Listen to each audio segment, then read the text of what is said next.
Gracias, Presidenta. Yo creo que el que hoy se haga este trabajo de armonización de la Constitución local con la federal, pues no solo porque lo haya mandatado el constituyente permanente, yo creo que tiene que ver con la voluntad de que se fijen estos preceptos en un tema constitucional local. Y creo que es necesario señalar que, aunque este precepto de manera parcial ya se encontraba en el Código Electoral del Estado de Puebla a partir de una reforma que se había ya realizado previamente, es necesario señalar que a través de los criterios que ya ha establecido previamente la Corte Interamericana de Derechos Humanos, la única manera de señalar suspensiones a derechos, y sobre todo en materia político-electoral, señala y refiere que deben estar necesariamente sentados en la Constitución para poder tener esa plena validez. Es decir, la única manera de suspender derechos es señalándolos claramente cada una de estas hipótesis en la Constitución, no solamente en la ley secundaria, mucho menos en un lineamiento administrativo, porque carecería de ese valor preponderante donde están tutelados los derechos políticos electorales y en su caso los derechos humanos, que es la Carta Magna. Y en eso pues estoy de acuerdo para que se pueda hacer esta homologación. A razón de que esta es una homologación del artículo 38 de la Constitución, que ya fue reformado, que aquí ya aprobamos, y aquí se propone reformar el 22, yo considero que es necesario también, se puede hacer una inclusión para que estemos en total concordancia a lo que refiere la Constitución Federal, y les voy a explicar por qué.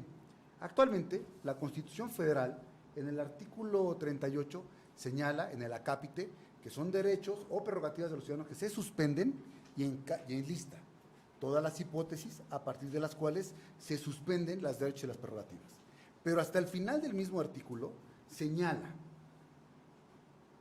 la ley fijará los casos en que se pierden y los demás en que se suspenden los derechos del ciudadano y la manera de rehabilitación.